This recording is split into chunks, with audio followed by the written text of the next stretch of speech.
Thank you, everyone, for being so patient. Sorry, our executive session went over a little bit.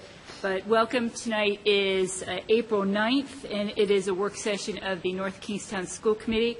If everyone could rise and please say the pledge to the flag. I pledge allegiance to the flag of the United States of America and to the republic for which it stands, one nation, under God, indivisible, with liberty and justice for all.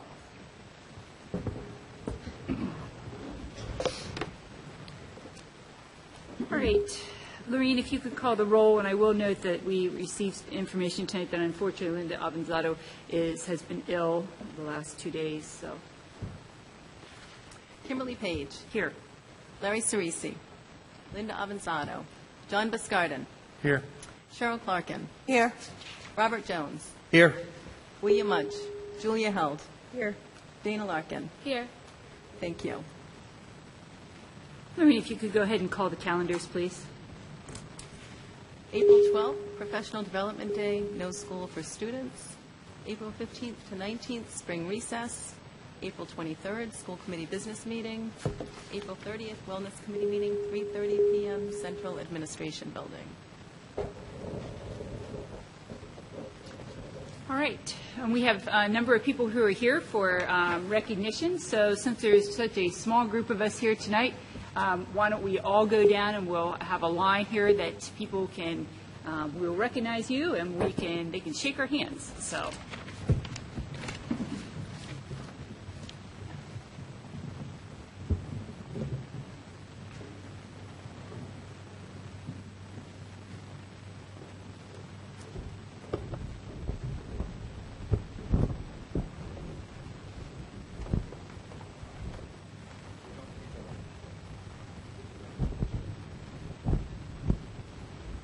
Good evening, everyone.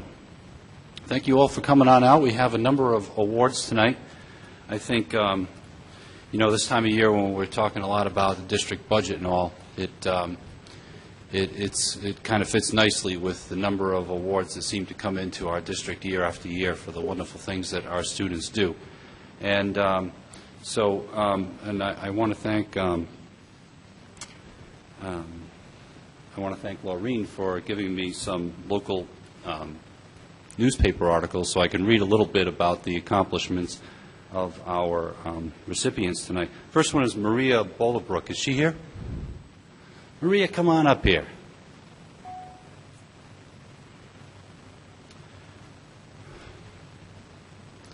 Maria waited for a full year to shave hundredths of a second off of her time in the 55-meter hurdles, such as the nature of the sport of track and field. 12 months of training, technical adjustments, and mental preparation come down to one race, in Bollebrook's case, less than 9 seconds. North Kingstown Junior standout was a picture of concentration on Saturday at the Providence Career and Technical Academy, and she was rewarded for her efforts. Bollebrook defended her title and set a new personal best at the Rhode Island Interscholastic League Indoor Track and Field Championships. She blazed to a gold in 8.41 seconds. Very impressive, knocking almost 2/10 of her winning mark of 8.58 during her sophomore season. She bested a strong field that included 2012 runner-up Bray Solier of Cumberland, who finished second again. North Kingstown was the area's top team, finishing 7th with 16 points. Bollebrook was aided by freshman Bethany Nunnery, who finished 4th in the 3,000 and 5th place 4x800-meter relay team of Laura Hines, Jackson Wolf, Peyton Wallace, and Allison Lomas. So congratulations, Maria.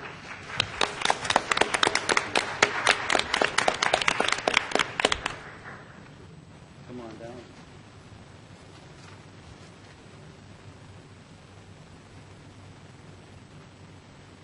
Zach Emmerich, are you here?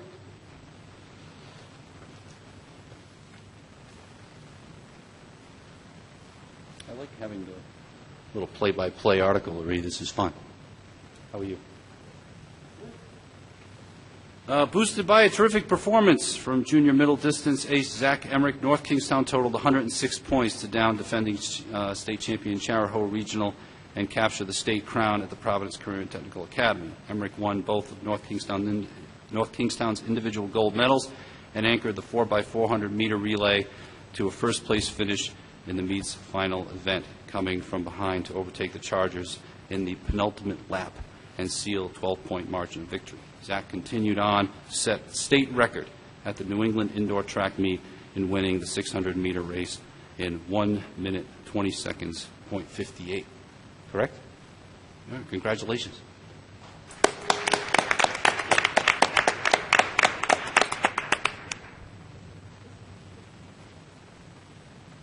Is the gymnastics team here? Come on up.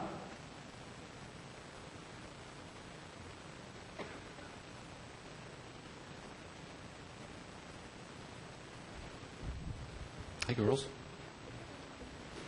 The North Kingstown High School girls gymnastics team won the Division I state title, unseating LaSalle Academy's decade-long hold on the title. The skippers were led by sophomore Allison DiBiase, correct? DBAce, I'm sorry, and senior Brianna Calise led the team, finishing second and fourth respectively in the all-around component. In total, NKHS scored 138.85, while LaSalle scored 137.5, so it was very close for second place, and Barrington with 136.375 in third. This is the first state gymnastics title lost for LaSalle in 11 years. The last time to win a state championship was for NKHS was the 2001-2 season. So this is quite an accomplishment. So congratulations to everybody.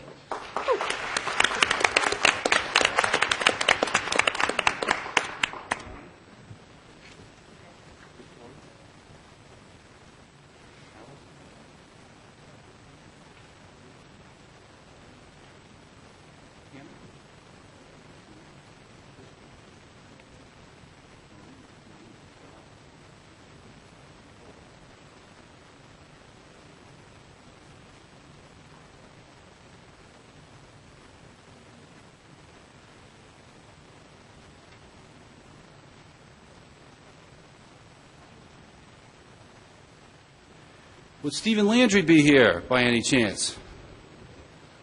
All right, Stephen, come on up. Stephen is a fifth grader at Hamilton Elementary School. Isn't that correct, Stephen? Okay. He is the state champion for the spelling bee in Rhode Island. How about a big hand for Stephen?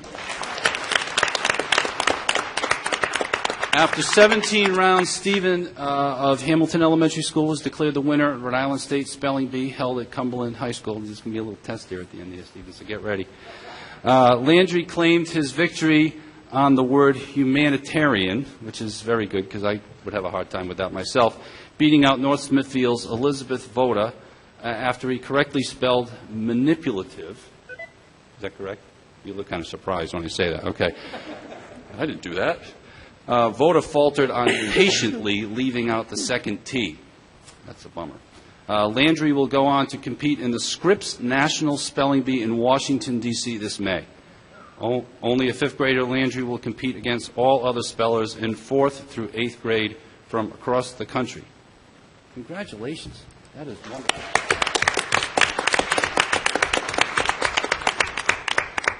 Okay, Stephen, before you go here.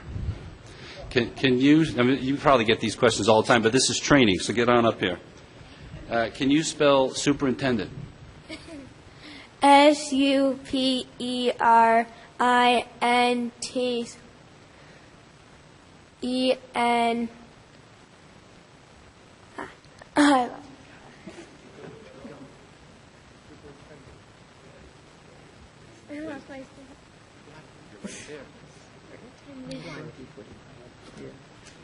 DEND.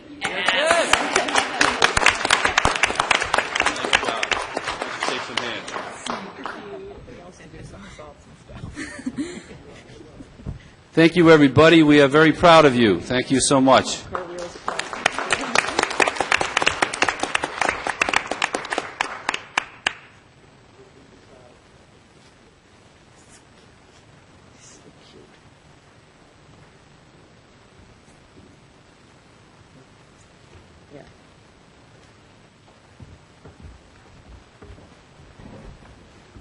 So, Lorraine, were you writing these? Is this your secret dream to be a sports writer and we didn't know about it?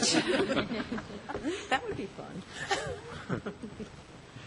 I will say before we shift over to our presentation, we did have, last night I was at the sports banquet, and it was really fun to hear the gymnastics team talk about how LaSalle was all ready to hold up their banner when they found out that they had come in first place rather than LaSalle. But they did announce at it wasn't the sports banquet, it was the winter sports night or awards. They did announce the sportsmanship for the winter sports, and so I wanted to let everybody know those folks. They said that for boys swimming, Matthew Weber; for girls swimming, Samantha Pelletier; for boys basketball, Thomas Lederer; for girls basketball, Kayana Anderson. I should ask her student if I got the names right. For boys indoor track, it was Joe Johnson. For girls indoor track, it was Laura Hines and Melissa Deans. Boys hockey, it was Anthony Pelliconi. And for gymnastics, it was Juliana Silva. For most valuable player in the winter sports, for boys swimming, it was Boris Paralatici. Girls swimming, it was Emily Landon. Boys basketball was Owen Heath. Girls basketball was Alexandra Barton. Boys indoor track, it was Zachary Emmerich. Girls indoor track, it was Maria Bolbrook. For boys hockey, it was Adam Nab. Girls hockey, it was Danielle DeAngelis. And for girls gymnastics, it was Allison DiBiase. I had to write some things phonetically. But what I will note is they didn't have boys wrestling there to announce, nor cheerleading. But I did want to make a note that of our students who were there, they list if they have if they are on the honor roll, the principal's honor roll, and over 67% of our athletes were in that category. So I think that is a tribute to our athletes that we have so many of them doing very well academically.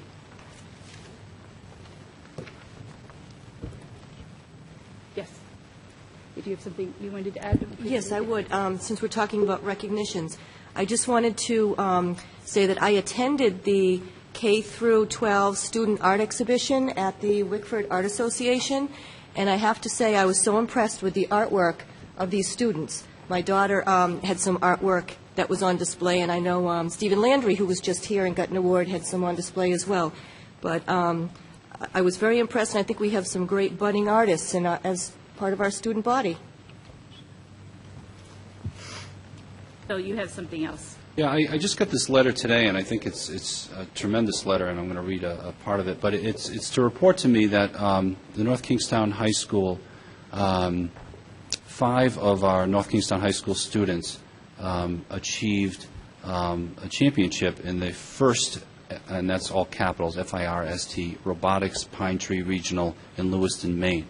And they are Katie and Corbin Johnson, Bree Engstrom, Matt Cirillo, and Nick Graham. And they not only competed well with their robot in the field, shooting Frisbees into goals and making it to the quarterfinals, they also gave a polished presentation for the judges on what their team Airstrike 78 is all about. They got the highest award at any first regional. The award gives the team the chance to compete later this month at the World Championships in St. Louis, Missouri. And Mrs. Johnson writes that, I wanted to let you know about this because not only am I proud of them and all the kids on the team, but this has been an amazing experience for my children. The past 2 years they have been involved. This will be their second time going to the World Championships and the first time competing for the Chairman's Award. We may have never found the air robotics team had my husband and I not decided to settle in North Kingstown 2 years ago. The decision was based on the outstanding school system. My children have grown personally and academically in the North Kingstown School District. I have a younger daughter who has been inspired by her siblings to join the robotics team as well in a couple of months. So I think that's what it's all about right there. And you know, Phil, congratulations to that team. When I saw you have that, it reminded me that Lynn Sarunen sent us an email 2 days ago, actually, no, it was yesterday, about the physics team, the Physics Olympics team, that Nathan Santos, Sam Hollister, Dan Alexander, Jack Hibner, Zach Sullivan, Jacob Yopak, and Jay Young went to Massachusetts for the Physics Olympics, and they were the Rhode Island state champions, and they took 4th place overall. They took 1st place in the geometric optics events, second in the Image and Alice event, and third in the Junkyard Wars and the Bottle Rockets event. That's my personal favorite. Sounds like they did a good job. Now I think we're ready for our presentation. Okay, I'd like to introduce everyone in the audience to Ms. Barbara Jackson. Ms. Jackson is our Business Partnerships Coordinator, and she is here this evening to talk to us about her work and about the North Kingstown Foundation.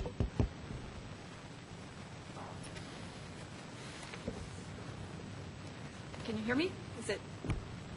Is this better? Yes. Yeah. Okay, great. Well, thank you for letting me come back.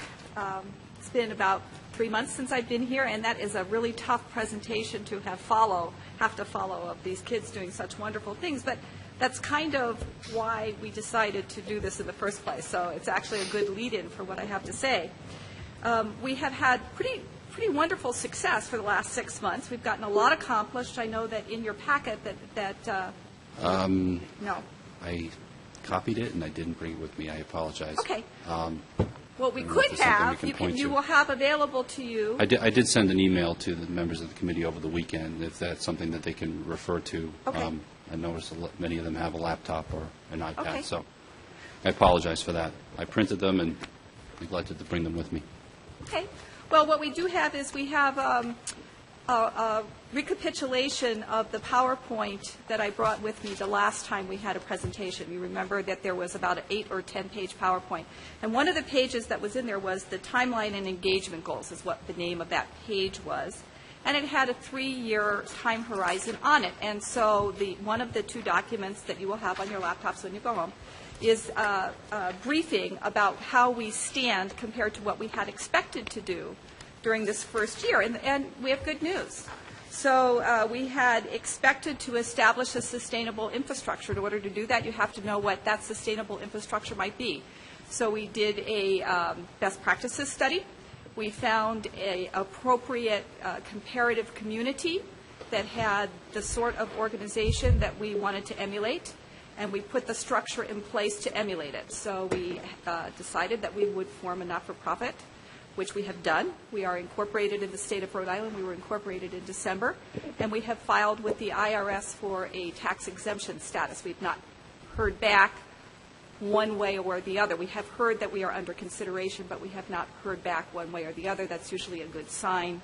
I can't imagine that there would be a problem with our not-for-profit status, although that's not something we control. So we will wait and we will hear. We have created a website. Part of our goal for this year was to create an initial marketing program, so there is a website. It's northkingstownfoundation.com or .org. Depends on which one you want to punch in.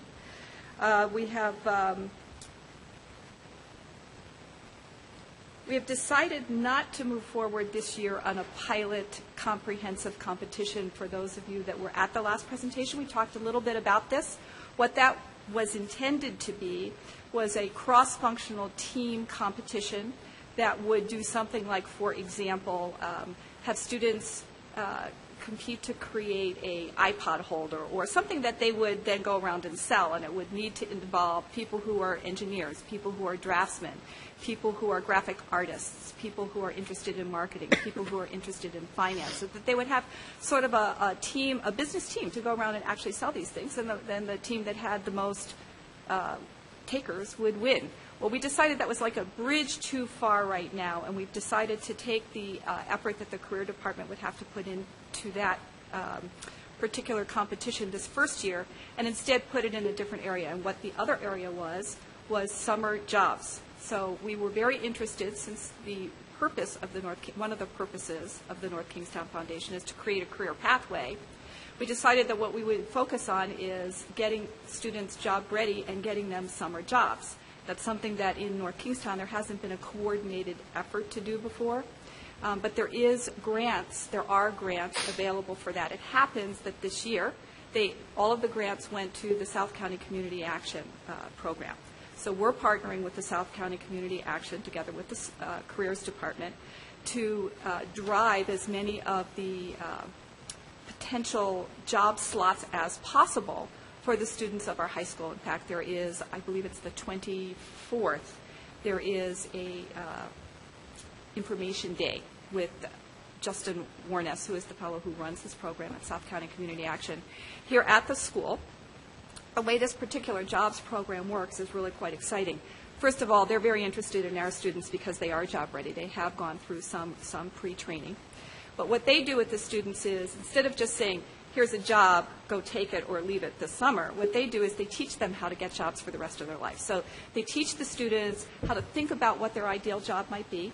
They teach them how to approach potential employers who would have that type of a job. They teach them how, they make the students reach out and make a phone call and have not so much an interview, but an informational session with this particular employer to make sure that the job that they think is the right job for them or their ideal job is in fact what they think it's all cracked up to be. And then they work with the student to try to obtain a job in that area. It may or may not be with the person that they had that initial phone call with. Now, we've been working behind the scenes with the Chamber of Commerce to identify employers who would be interested in having our students, so that when you find out that your ideal job might be being a horse whisperer, and there aren't any horse whisperer jobs available in North Kingstown, we're going to have some backup jobs for those kids. But again, the students are going to have to reach out to the employer. This isn't here's a list of 25 jobs, pick the one you want the most. There's really a lot of effort on the students' part. And the reason for that is because we want them to know how to get jobs forever, not just, here's a job, go do it. So in working with Justin, we're very excited about the fact that we're probably going to be able to pull in quite a few slots, many more than we had actually thought. And we thought that that was probably a better effort for our first year than doing a competition. Not that there's anything wrong with competition. It's a great thing. We're going to do it next year. But we wanted to bring the ROI back into the picture, the ROI being a sensitivity to the fact that we realize that we are here, in addition to doing wonderful programmatic things, we're here to bring some revenue back into the community. The value of the summer jobs program is probably in the neighborhood of $40,000. So that's a big number, and we're really glad to have the opportunity to do it this first year.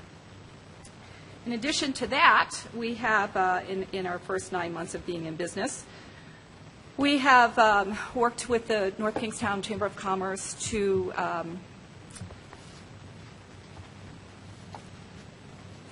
let me strike that.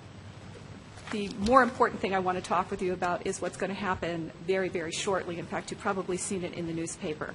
We are going to be able to pull room use permits, and we're going to have what we're calling community workshops. The community workshops are not just adult enrichment programs, although there are quite a few adult enrichment programs that have been proposed.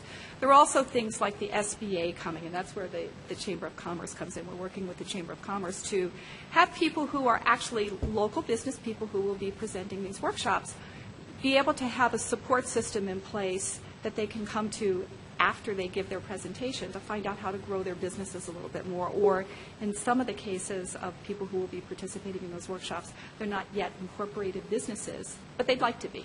So the SBA will be here in support of them. So in that way, we're growing the businesses as well as presenting a community asset. Why is that important? Well, it's important for two reasons, maybe more than two reasons, but two important reasons that I'd like to talk about tonight. The first is it allows the community to get into this building and see what a wonderful asset it is, what a wonderful asset we have. And that's really important, particularly around budget time. The second reason that it's important is because it brings revenue back into the foundation. Again, we have a lot of missions. ROI is only one of them, but there is revenue attached with running workshops. The way that these workshops are run is the foundation will pay the room use fee to the school department. We will get paid by the presenters a room use fee that is in excess of the room use fee that you're charging the foundation. They will receive revenue from the people who participate in the workshops, and they will pay that. We will write them a check for the difference between the room use fee and the amount of money that the participants in their workshops pay through the PayPal system that we're going to set up. So that's another way that we will be generating revenue. The third way that we will be generating revenue in this first year will probably kick off in early summer, hopefully before the summer shopping season begins. And that's That's a program that's a highly innovative program. It's not being done anyplace else in the country exactly like this. It's a program that's a little bit under wraps right now. We are in the process of signing our business partnership, but it's a program that we think will generate in excess of $10,000 in the first year. So we're very excited about that. All of the revenue programs that we've chosen to target are what we call evergreen revenue programs, which means that they will come back year after year after year. We also anticipate that they'll grow year after year after year. And most importantly, we don't think that they're going to take away from any of the other revenue that is being generated by booster clubs or athletic clubs or links or any of the other programs. You guys have a lot of other programs generating revenue around here. And we're very cautious not to step on any toes or not to diminish the amount of revenue that those programs can pull in because they need that revenue also. So, for example, it's possible to go to an advertising agency and say, take over advertising in the school. Well, first of all, we're not going to get a really big check from doing that because we don't have thousands of new eyes on every day that are going to be looking at those ads. But if we did do that, all of the advertising revenue would have to funnel through the advertising agency. Nobody, booster clubs, not the athletic clubs, nobody could put up banners around the school. It would all have to go through the advertising agency. They would keep the revenue, and they would write us a check for a proportion, a much smaller proportion than we're currently generating for the difference. And so it didn't feel to us like that's a really good way to go. So we're looking at all of these alternative ideas and some ways of being very creative around generating advertising revenue with these new ventures. So, for example, when we do community workshops, we may be able to, in the fall, after we have our proof of concept from this spring pilot program, in the fall we may be able to have local businesses put their advertising on the back of a notebook or to do something that will generate revenue, because that's new eyes on. It's new. It's a new program. It's something new that they can advertise in that won't detract from the advertising that's already going on through the booster clubs and the athletic clubs. So that's my presentation in brief. You will find when you do go home and you look at your email that there's also the February-March report that I submit to the superintendent every month is included in there. And I'd be happy to take any questions. Thank you, Barbara. Why don't we just go down the table, Mr. Buskirden? I saw you were jotting down. I'm guessing your questions. No, just taking notes. Okay. But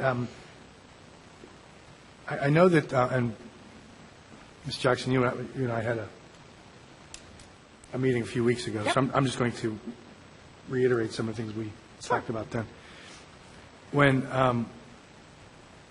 we discussed this program, when it was Dr. Auger's, it was just a thought, and he, he sketched it out and fleshed it out and made it real. We initially were talking about developing partnerships with major employers in the area, primarily,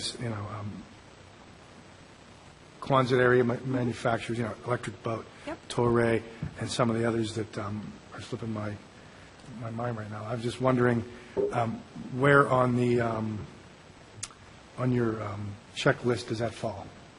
Well, I would say it probably falls right at the top of my checklist, and we are in discussions with many employers in the state of Rhode Island, 2 big employers at Quonset right now. Okay. Thank you. Do you have any other questions, Mr. Buskirden? No, that's Mrs. Clarkin? No, I don't have any questions at the moment. Mr. Jones? Thank you, and I apologize. It's been a very busy couple days for me, so I haven't had a chance to follow up some discussion in traffic I've had with Dr. Auger, but so a few questions from your presentation. A comment first. I would suggest that maybe when you think about sort of business competition or having students think about that kind of group project exercise to get them in a business mindset, it might be more useful to poll the community to see businesses that have problems and bring the problems to the students, instead of perhaps the students having to come up with the problem and then solve it themselves first. Well, that's the way to go. Might be a more, you might generate some more ideas that would help the students get over the initial hurdle sometime, which is just figuring out, what are we going to do? And it might actually then bring another idea of some realistic problems that are in the community that will be a different look from a student perspective.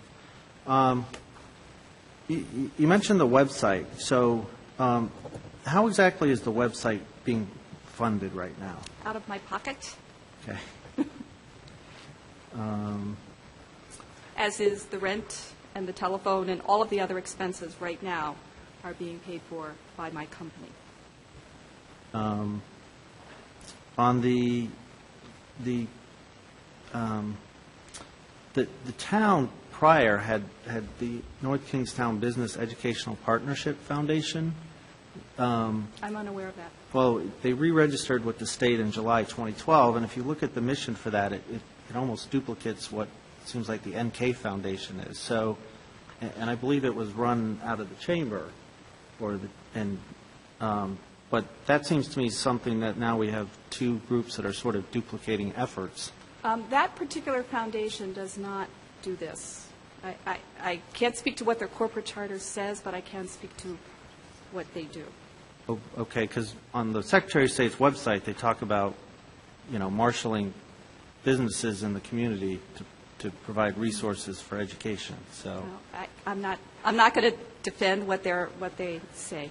I can only defend what ours says.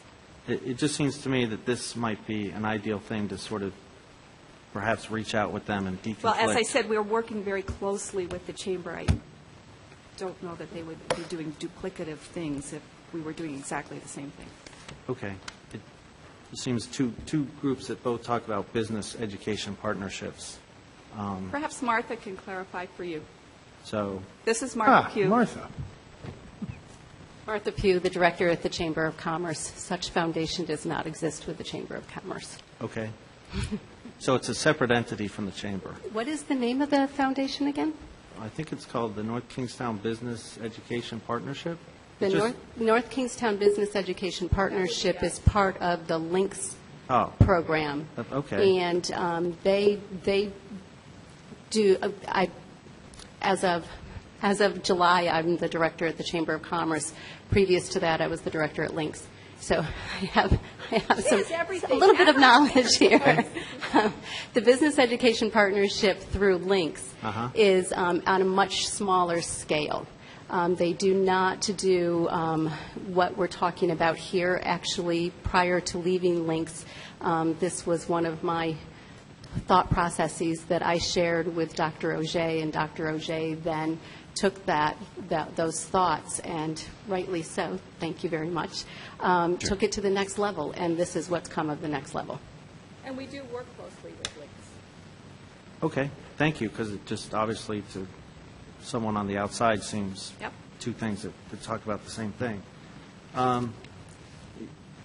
Can you talk about the intent on the foundation board, what the plan is to expand the membership? I have no plan at the present time to expand the membership on the board. One of the concerns I have then is with the current composition of the board membership, is that there's a potential, to me, conflict of interest when you have essentially people who are also separately involved in the administration and process of RFPs and school contracts and stuff, intermixing with businesses that also, have businesses with the school district separate from that.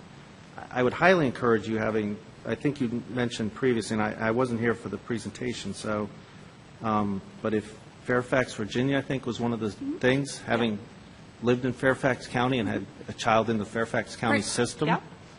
When you look at the involvement that county had with their educational system and the sort of partnerships that were outside the district, it was really run and driven by community business leaders.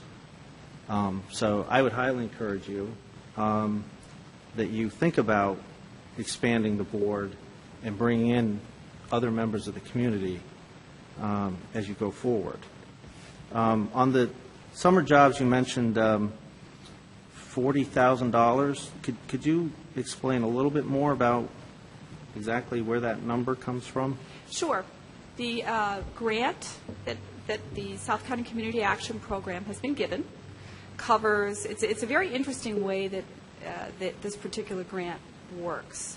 The grant is not to the employer of the place of work for the student. The employer, rather, is the South County Community Action. So if you had a student that was working at your place of employment, the student would be on the payroll of South County Community Action. They would not only pay the student, they would pay the FICA, they would pay the Beacon, they would pay all of the taxes and ancillary expenses, including in some cases transportation. They also pay for 1 day of school for the student. They pay for the location of the school because the students, in addition to working, are required to do 6 hours a week of continued education in job readiness, in time management, and all sorts of things you need to do to be a really excellent employee. There is no requirement around income, so anybody can apply for this program as long as they can figure out how to write a resume with help, as long as they can figure out how to do their work papers with help. So any student can apply to be in this program. The South County Community Action covers 100% of the expenses, including this additional day of training and the trainer's time and the manager's time. So if you think about what does it cost for up to 30 or 35 students to receive a stipend of $1,000 a summer, so that's $30,000 in just direct stipend, in addition to the trainer, the manager, the transportation coordinator, and all of the ancillary taxes and administrative expenses and fiscal expenses that go with that, it's probably even more than $40,000. So that's where that number comes from. Okay, so that's money that funnels through this South County. It's federal and state money that funnels through South County Community Action that comes back into our community in terms of students receiving the stipend and employers receiving a really great gift of free labor of our kids. Okay, and one other question I had, I think you answered, which is that the room use of the high school was going to be paid, was a pass-through cost. So thank you. I look forward. I wish I had the presentation, but I look forward you'll to get it. getting it. I'll send it to everybody tomorrow morning. I apologize. So thank you very much. You're very welcome. I have a gift for you, however, which is the community workshop flyer call for classroom leaders. So if any of you know anyone who would like to present, whether I'm particularly looking, frankly, for people who want to do gardening, herbs, how to grow herbs in the summertime, and I'm looking for basic home repair. Those are 3 things that we have not been able to find a commitment from anybody about. But if you have any other topics, we have about 25 people so far who have expressed interest. And this is a pilot program. Everyone in the community, from the community side, is asking about it. So I need to get some really great presenters. So I'm going to leave these up here on the stage. And if you would get them out to whoever your mailing group is, I would appreciate it. Thank you, Barbara. Thank you, Barbara. I know I've sat in on the 2 meetings of the foundation, and I think it's been no secret that I've freely told people in the school committee that I gave my legal services for free to help make sure that they were got up and going, because I think Barbara's ideas in this program are really great. I'm excited about the opportunities she's been bringing to our students, some of the job opportunities that are going to be having this summer, and just some of the potentials that we're opening up within our schools and partnering with these things. So thank you very much for all your work. One of the points that this has really opened my eyes to in looking at ways to bring additional private revenue to the district is how much we already do in this district, between particularly the boosters and Lynx organizations. I mean, it is remarkable, the level of generosity from our business community and from our parents, and just the community in general, in terms of the kinds of little hidden things and sometimes not so hidden things that people donate to this school system, and it is very much appreciated. And it is my hope, certainly, that the North Kingstown Foundation will be another one of those groups. And the challenge is, again, we're looking for a different kind of donor, a different kind of focus for these kinds of partnerships. But, the goal is to make this also a very vibrant community organization that is just another way for people to express their pride in this school department. So thank you, Ms. Jackson. Appreciate that. All right, that brings us to citizens' comments. I know there's some folks, nobody signed up. Okay, is there anyone who wishes to speak at this time?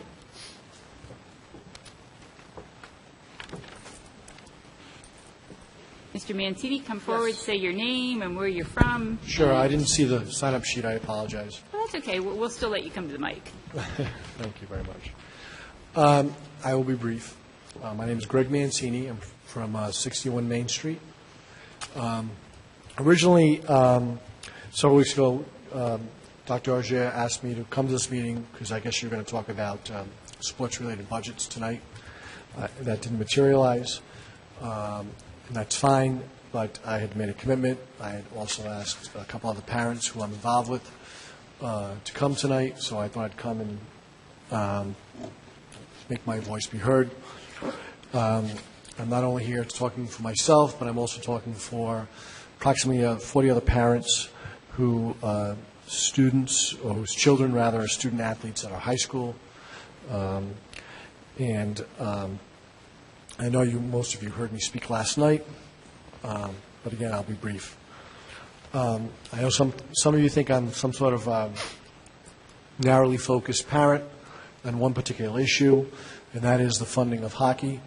But really, hockey is not my focus, in as much as my focus at the end of the day, and the focus of the parents I'm talking on behalf of, is the same as yours, and that is providing a good quality education to the students of our town and the children that that we have. So in that regard, our group has the same mission as yours. Like you, we also believe that sports participation is an important part of the educational experience, and we're also realistic about our community's commitment to education. We know there are limitations on the financial commitments of the town. Having said that, we know you're doing your best, but we do have some concerns. And the issue is, and the reason why I'm here is, our kids play a sport that wasn't funded last year. We raised the money, and that's fine, and we appreciate the fact that you allowed us to raise the money for that.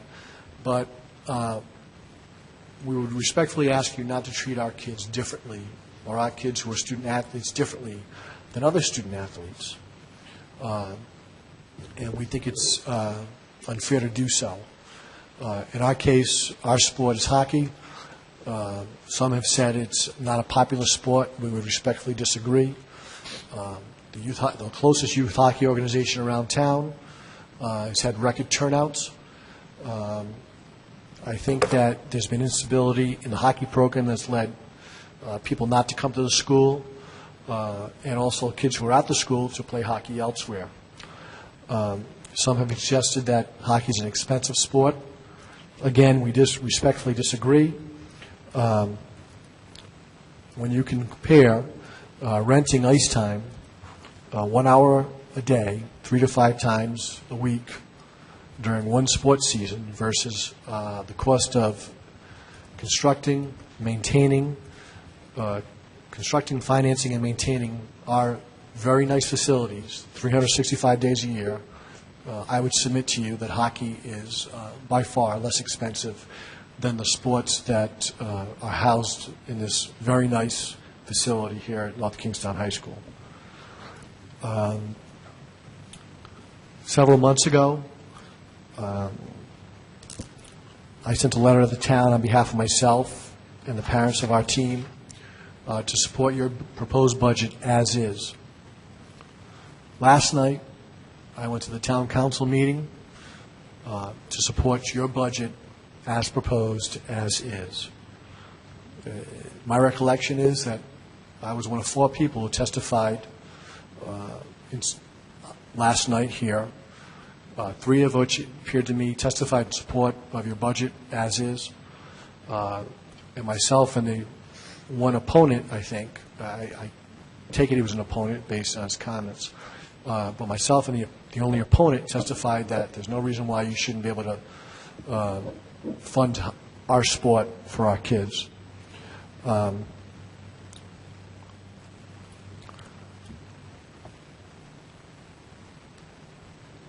Regardless, the parents who have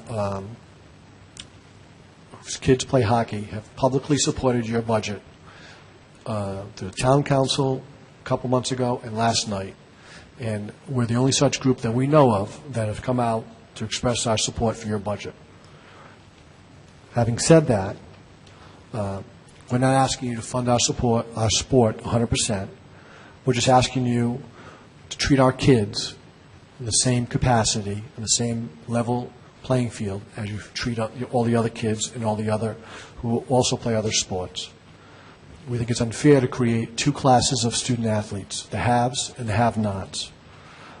So we ask you to consider that and to fund our sport equitably as much as you fund other sports.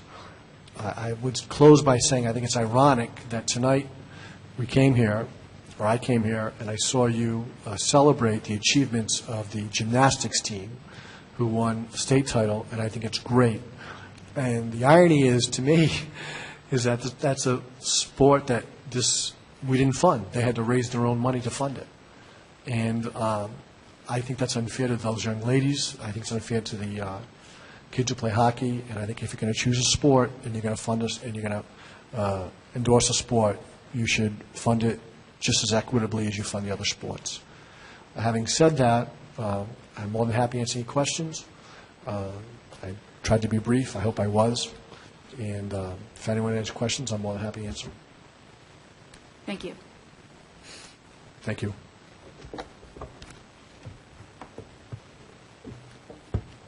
All right, if there's no one else here for citizens' comments, we will move on to superintendent's report.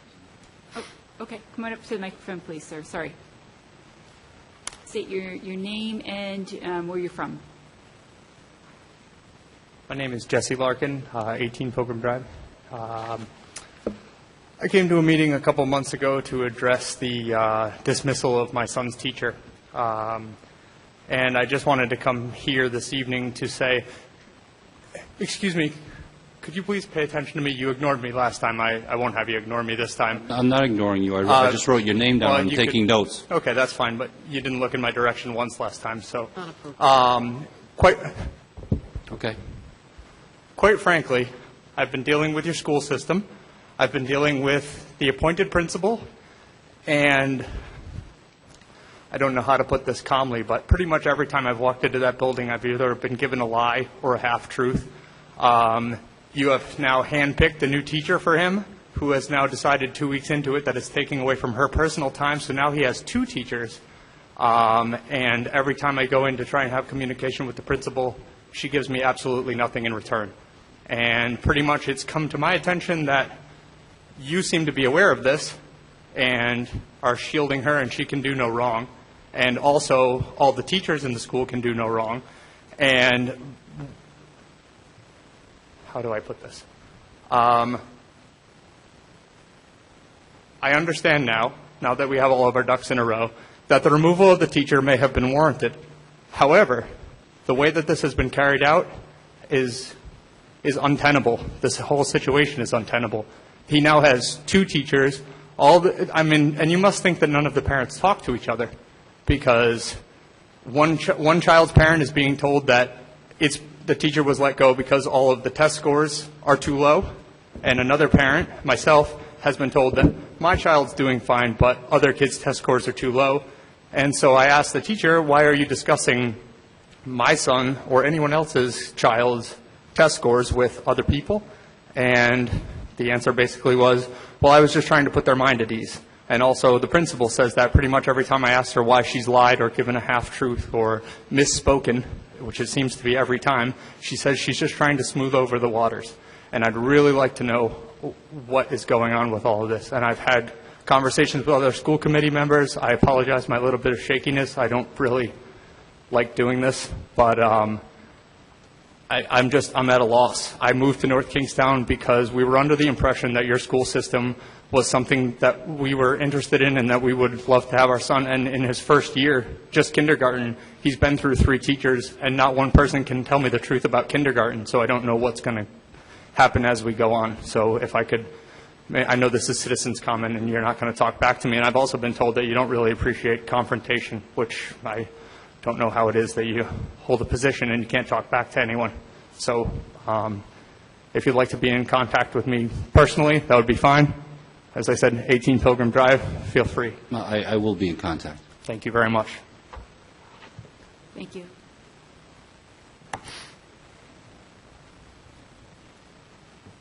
All right. Since I don't see anybody else, we will now go to citizens' report, or superintendent's report, sorry.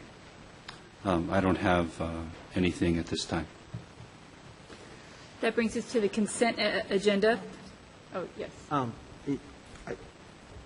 I was going to piggyback on Dr. O'Shea. Actually, I was going to say more, but, and this is out of order, let me know, but I would like to note that since we have a student representative here, and I gave her a little advance warning, but not a lot, that either we could in the future incorporate, time for her to actually speak or say if there's something that from her constituents that she represents, that maybe we could add that in the future, or at least at some point give her a chance if she has so today, given her I put her on the spot 15 minutes before the meeting. But I just wanted to make that point. What I told the student representatives both this year and last is that it's totally up to them as to how much they want to speak.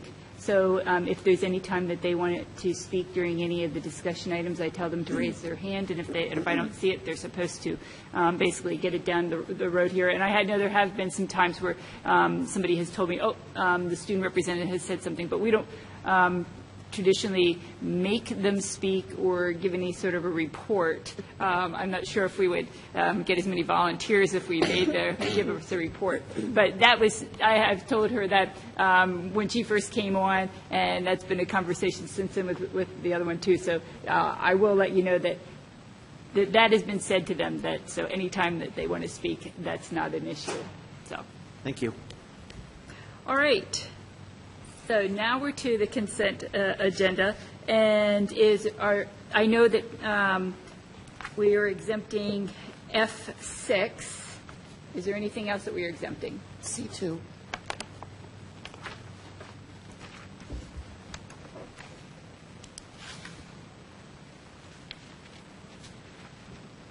I'd like to exempt E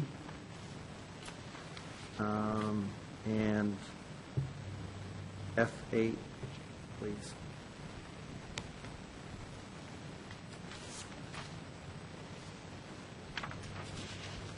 All right. If there's nothing else, do I have a motion to approve the consent agenda? So moved? Do I have a second? Second.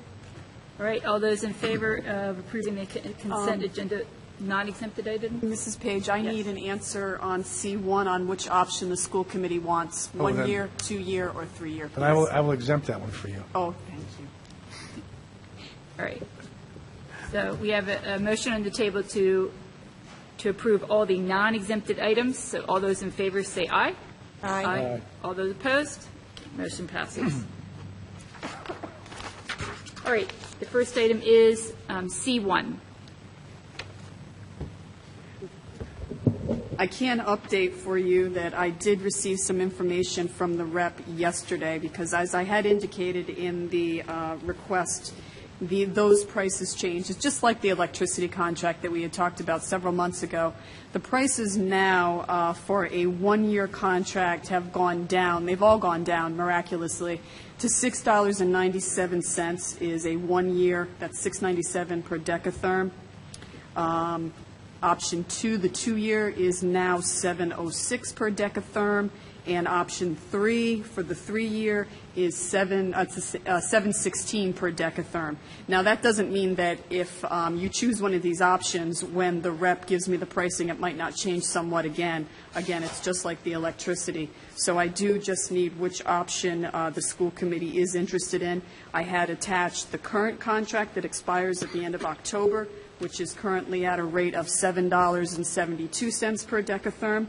The current National Grid rate that changes about every 6 months is posted on their website. I converted it from therm to decatherm is 6.725. And there's also, this is a RIASC contract. Rhode Island Association of School Committees went out to bid for this. Direct Energy is their choice. Direct Energy is actually who we have currently. And RIASC will receive compensation based on this contract. Mary, would it behoove us to not have a contract with anybody, that we just look at the best price, or can we not do that? We don't have to enter into a contract with Direct Energy. We would always there's actually two pieces to all of these contracts. There's the actual commodity, and in this case it's the natural gas. That would be what we would be purchasing from Direct Energy, or that we are purchasing from Direct Energy right now. National Grid is the distribution of the actual commodity, and we have to pay them. So there are two pieces to this, and clearly the National Grid piece is the distribution piece. We don't have any control over those rates, and we cannot contract with National Grid on those. I've seen a lot of information. Several months ago, a lot of the information that I saw was that there's a glut of natural gas. What I have seen also, though, is that New England has some issues in actually being able to distribute that natural gas. So that does make the rates fluctuate on the commodity as well. But we do not have to, we would have to clearly run out this contract with Direct Energy, but we don't have to enter into another one with them. We would just end up with National Grid. Go ahead, Mr. Jones. Yeah, and I appreciate Mrs. King putting, volumes of information she got on natural gas price and looking forward. And I would just, sort of, I guess we're not, able to look 2-3 years out in the future, but if you think back to the electric contract when it was signed, that turned out to be a peak time, and prices fell. Obviously, any one of these three rates is going to be lower, but, it's difficult sort of projecting. I would say, to me, if you look at things like the futures markets and other things, and the trend, at least if the last few months is an indicator, to wait till October and sort of hope that, in October when National Grid or whatever revalues, we're going to do much better. I would sort of take, we're getting at least, a 10% saving per decatherm, and I think we should just, lock in, if not 2 or 3 years, and be satisfied that, instead of sort of, without our ability to sort of risk arbitrage out into the future, sort of at least take at least a 2-year rate and see where we go. Mr. Busgarden. Mr. King, I just have a couple of questions. The National Grid number, it's $6.72.5. Yep. Is that their distribution No, cost per decatherm?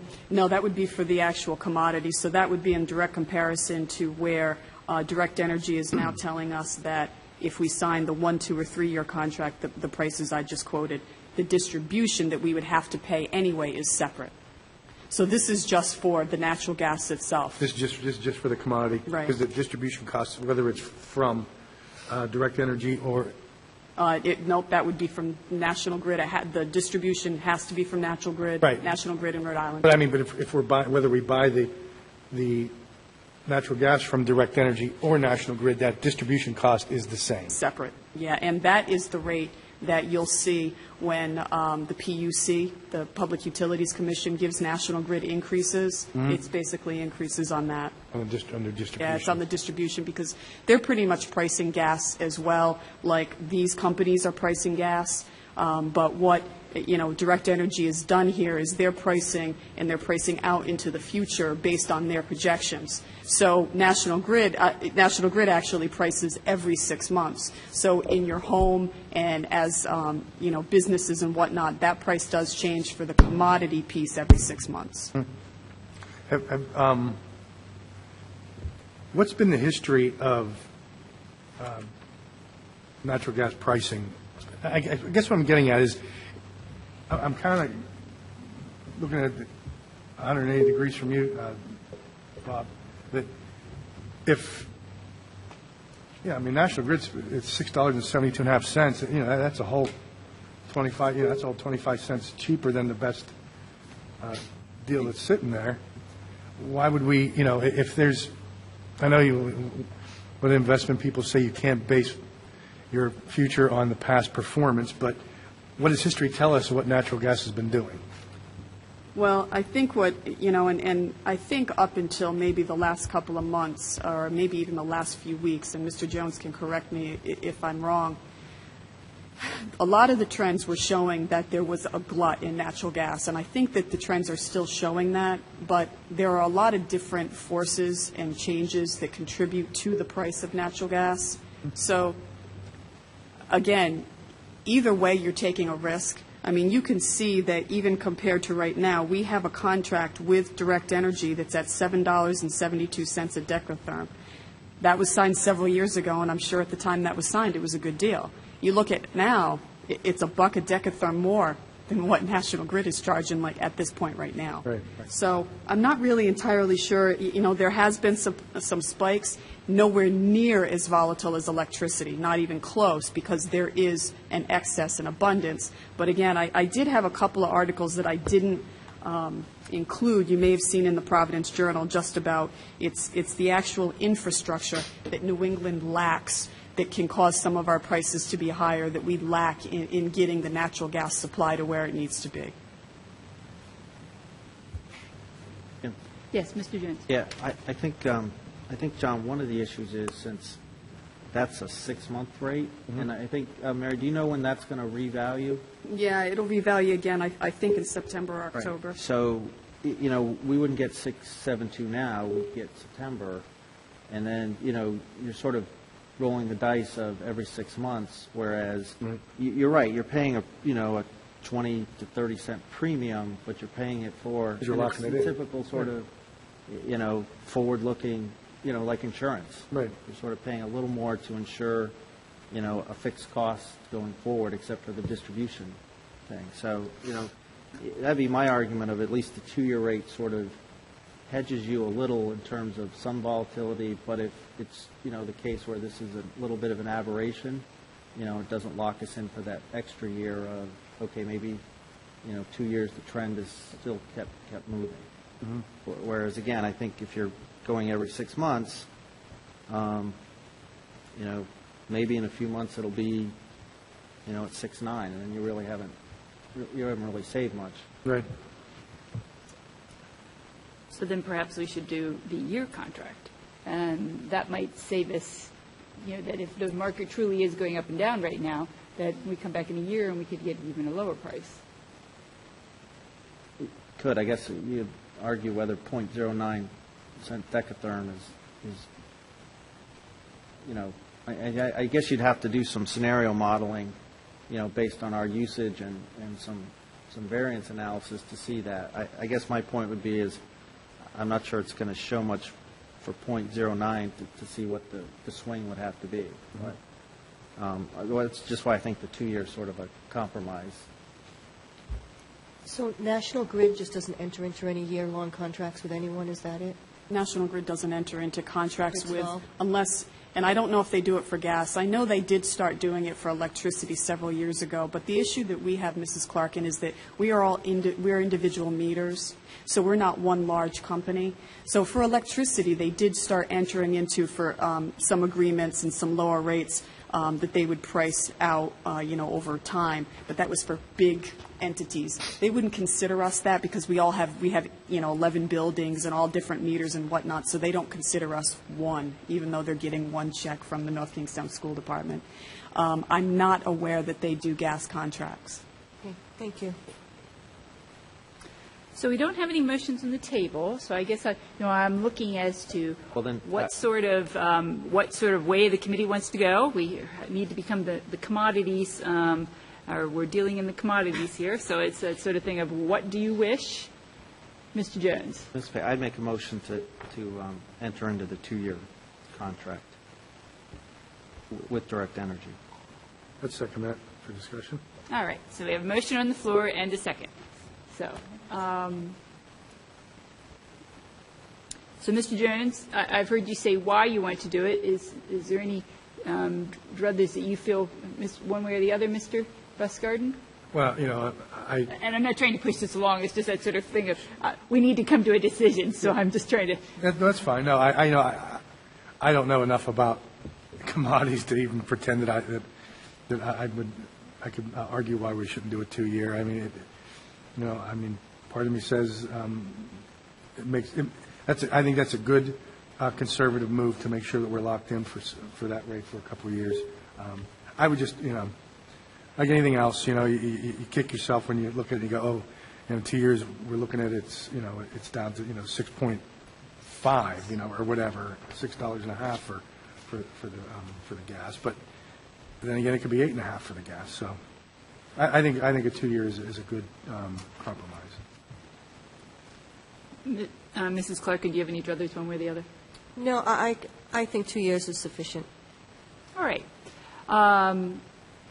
We have a motion on the table in a second. All those in favor say aye. Aye. All those opposed? Okay, motion passes. That brings us to C2. Ms. Clark, and that is what you brought up. Yes, I just have a couple of questions here. I'm sure this is a fantastic program, and it seems like it's been something that we've had ongoing for a while now. My only questions would be, I guess they do 4 days at the high school and 4 days at Wickford. One of the questions I would have is, do we have an idea of how many students we're servicing through this program? I do not. This is administered through Kathy Yeager, who is our wellness coordinator in the district. I don't have that information. I can certainly get that out to you. I'm not really sure. I know that it is. I know it's a referral kind of thing if an issue is seen with a student, but it is definitely confidential. So I don't know what kind of information is actually kept. I'm sure that this group has at least a count of the number of North Kingstown students that they've assisted in the program, so I can get that to you. Well, they attached here the contract for service, and one of the things that it says the service provides is a monthly an annual report to the school department. So I'm sure the information's confidential. I was just curious, how many people actually, or students, are taking advantage of this program, and how many hours a week are they, are they at the high school or Wickford for certain hours during the day, and then students can just come in as they please, or just more information about how the program runs and who takes advantage of it? Okay, I can definitely get you that. We can get that for you, and probably have maybe a presentation from Kathy Yeager to kind of talk about the range of programming we have around issues like this. I think that would be very helpful. Yeah, okay. And we do have time on this. This doesn't expire till the end of the year, so we could definitely table this if you'd like to. It's not an emergency item. Clearly, I do want to get it done before we recess for the summer, though. Okay. I will say that we do have, the student assistance counselor is not just at Wickford, they're also at DMS, too. Yeah. Okay. And Even more reason to have maybe a presentation to give us an idea?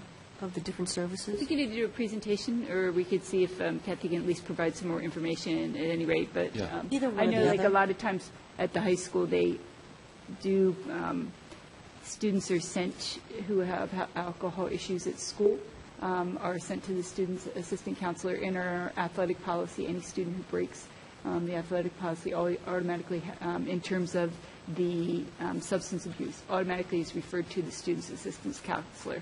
And if for drugs, alcohol, but also tobacco-relation issues also. So a lot of it is self-reporting, so that's why, as you were saying, there are a lot of issues around that.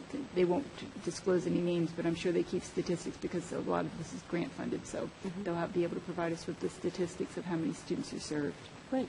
I'd like to move to table it for pending of the further background information. Second. All right, all those in favor, say aye. Aye. Aye. Okay, motion is tabled.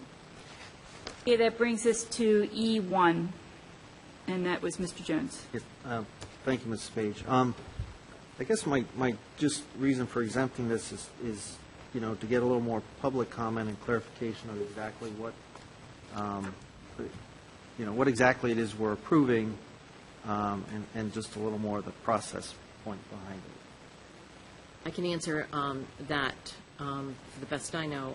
David Ferrara, who is the bond counsel attorney representing the town of North Kingstown, had sent this to my office originally back in March, and what bond counsel is asking is that the school committee agree to uphold the laws and regulations as it complies with any borrowing of money. This was a resolution that was written by him and requested that the school committee approve. The town is also approving a similar resolution. They have now sold bonds, and No, not yet. This is needed ahead of that. And I think Michael, Mr. Embry told me that the closing was either April 19th yes, or April 20th. they have successfully bought bonds, and they've gotten a premium price, meaning that it's above par. They're real happy with what they did. And the town is planning to have full approval with right approval, and it's looking for the projects, everything to be closed by April 18th. And on April 16th, they're going to need both the chairperson of the committee and the superintendent to be available to sign the tax papers. So, again, this is something that the town's bond council is asking that the school committee also agree to. And a similar one is coming from the council. Yeah, because I think that was where I was headed to, was whether this was a prerequisite before bonds went to market, or Yes. it's a sort of cleaning up the paperwork after the fact. No, this is before the bonds go to market, and we've never done this in the past, but there was we're doing it now because there were some issues last year when we were going to try to do some work. We would try to lease a building, and there was a question about bonds. So now bond counsel is asking that before they are sold, that we agree that we're going to follow the rules and regulations and laws having to do with bonds. Thank you. So do I have a motion to approve E1? So moved. Do I have a second? Second. Right, all those in favor of approving E1, say aye. Aye. All those opposed? Thank you. That brings us down to F8. Mr. Jones. Thank you. And I don't have any objection with any of the people or the thing. I was just merely to raise a question whether it's permissible, or can we include the actual degree? You said just master's, but the specific degree in the future when these are brought forward? I'm sorry, Mr. Jones, which one was that you were talking about? F8. F8. FA, okay, yep, no, absolutely. We can all make sure that that gets done going forward. Yeah, I just would like to, is it an MAT? Is it, just so, I have no other objection, though, with the specific item itself. Thank you. All right, so all those, or do I have a motion for F8? So moved. And do I have a second? Second? All right, so all those in favor of approving F8, say aye. Aye. Aye. All those opposed, motion carries.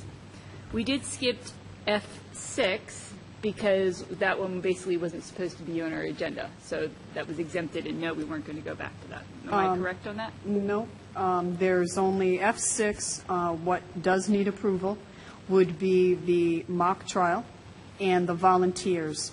What is incorrect is the attachment in the back that also has the board games. So we do need approval for your page F6 because those are different issues. Actually, I electronically removed the attachment. Yeah, so it's F6. not there You now. did? Yeah, there's nothing, the only thing there is the board games, Mary. So what advisories do you want us to approve? Maureen, they should still have in front of them the mock trial and the volunteers. They Is that do. correct? Yep, it's just board games that's not on there. Right. I'm looking at the electronic one, and the only one that's on there is the board games. F6A, there's F6A, Is that page 95 F7. and 96? I have Yes. 96. page 81. It appears in there twice. Maybe there was a duplicate that didn't get removed. So let me tell you what the motion is that I need, unless you, I need a motion for approval of North Kingstown High School Advisors, second semester, Mr. William I. Bell, mock trial, $288. Then there are 4 volunteers, 5 volunteers, Sue Graham and Paul Fanning for Best Buddies, Lynn Pinch for bowling, Mark DeLucia for American Sign Language, and Operation Smile is Allison Carty. They're volunteers, so that's all zeros. You know, the reason why we approve for volunteers is so that if there are any liability issues, they are covered. All right, so do I have a motion to approve everything under F6 except for the board games? So moved. Second? All those in favor, say aye. Aye. Thank you. We carries. do apologize for that confusion. All right, that brings us to our unfinished business. And the first thing under there is the Jamestown contract. Mr. Jones had asked me if we could take, just in the normal course of things, that we could take a look at and talk to Jamestown again this summer about the contract. And so what I'd be asking, what's on our agenda for this item is that we would put together some sort of a subcommittee of members to go and speak with Jamestown. And Kathy is here tonight, and of course Julia is always with us. Okay. So, so my first question is, who would like to be on the committee? I have no problems in being a member myself, in that I've talked with the group over in Jamestown twice before when we've had this issue. So, I'd make a motion that Mr. Buscardin and myself be the subcommittee members. all right, so we want all 3 of us then? No, just the 2 of us. Okay, that might be a little awkward that I wouldn't go over with the chair.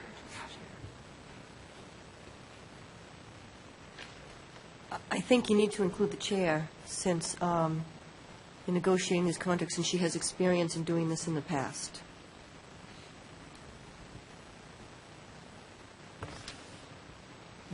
Okay, I will amend my motion for Mrs. Page, myself, and Mr. Buscardin to be the subcommittee members.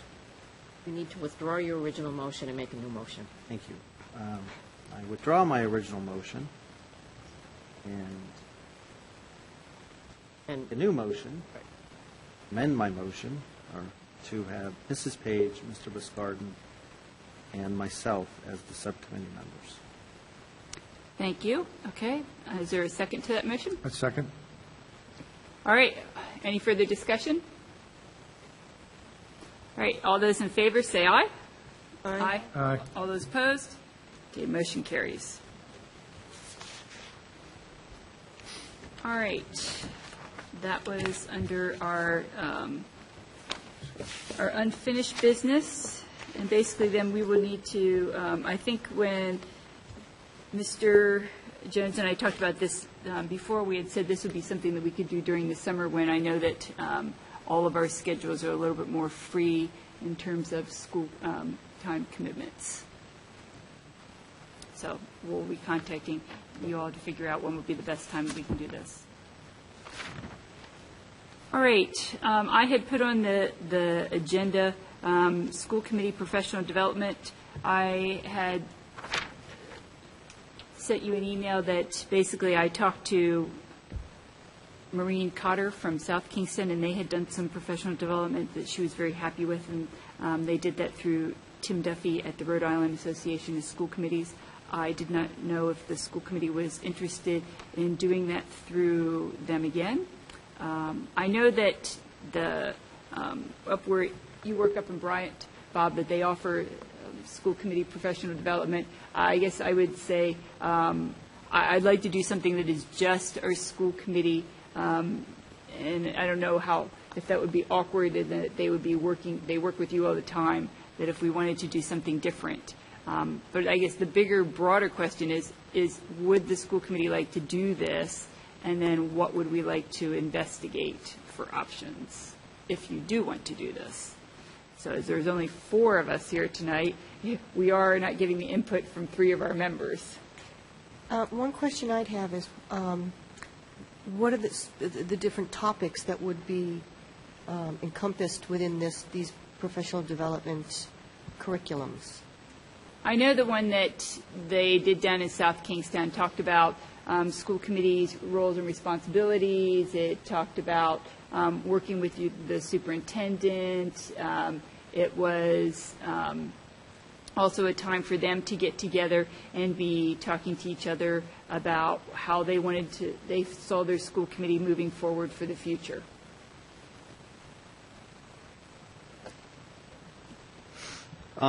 Well, I can speak for what the Hassenfeld Institute at Bryant does. So those programs are tailored to the needs of what the group's coming forward, and clearly the Institute works a lot with Tim Duffy already, so he has a good sense. But the topics range from decision-making, setting vision, goals. There's negotiations exercises. There's having difficult conversations. I keep having to repeat that course. But there's so they tailor a lot. I guess what I would say is there's 2 things. Obviously, the Hassenfeld Institute usually offers it for free. Clearly, they do like, just for numbers throughput, to have potentially, a couple other groups going through, even though your group may be separate for a number standpoint. The other option, which the Hassenfeld Institute could offer, which was proposed last year, is it's something we could do jointly with the town council, and sort of both go through the same kind of things. I guess the one caveat I would say, and I'm a big proponent of professional development, and I think, if we obviously expect that from our district employees, that we should be setting the same example, is the tricky part about obviously having, a quorum of committee members, and so not getting into, running afoul of anything with open meetings. And I know that Hassenfeld Institute has developed curriculum that deals with that. So I guess that I'm sure RIAS must also have to deal with that. But obviously, either way we go is just to be cognizant of that. My only, I like the thought of the Hassenfeld. My only thought would be that I would like to do something as a committee first before, because I don't feel as if we've necessarily learned about some of our own styles, and within the 7 of us with Dr. Auger and the rest of the administration, before we start branching out with the town council. That would be, and I know I said this last year, but we've had a changeover in the committee. So that would be my only thought, is that it might be better for us to do something, and then we could branch over to the town council from there. I tend to agree with that approach.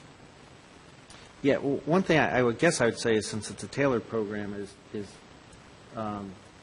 the way, at least I've seen the program run last year, is that you can have both groups and, neither the tween shall meet necessarily, but you're at least being exposed to the same set of professional development experiences. And it's up to the group whether at some point they may want to come together and work on two separate sort of issues and then come back together.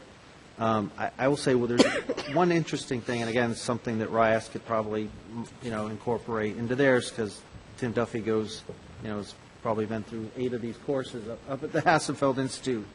But they do a particularly interesting exercise in terms of mapping and sort of understanding on an issue the various constituencies, and it's akin to roles and responsibilities a little bit, but what's always interesting to me as sort of usually an observer of groups going through these is to see how the town council or school committee or a different group sort of may view the same problem in vastly different ways, and then when they come together to sort of share their thing, how it sort of illuminates to both groups how, the same issue we have, which is, where sort of you sit, maybe has an issue of where you stand on certain issues. So, again, I would say that I don't disagree with you, Mrs. Page, but I'm saying, at least I know the Hassenfeld Institute has a way of sort of tempering that to how little or as much as you want involvement. I just think it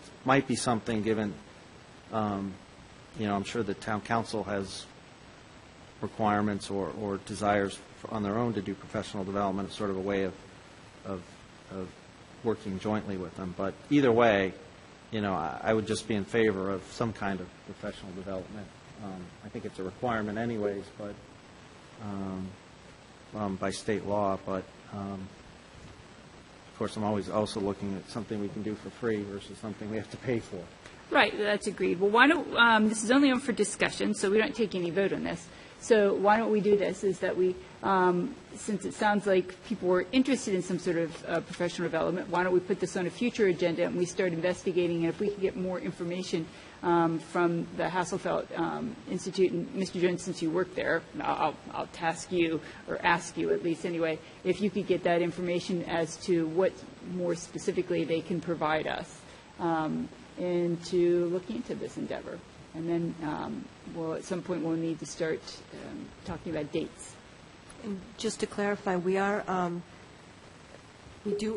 all members need to perform 6 hours, it's required, 6 hours of I was going to say community service. Wow. Professional development each year. Correct, that is state law.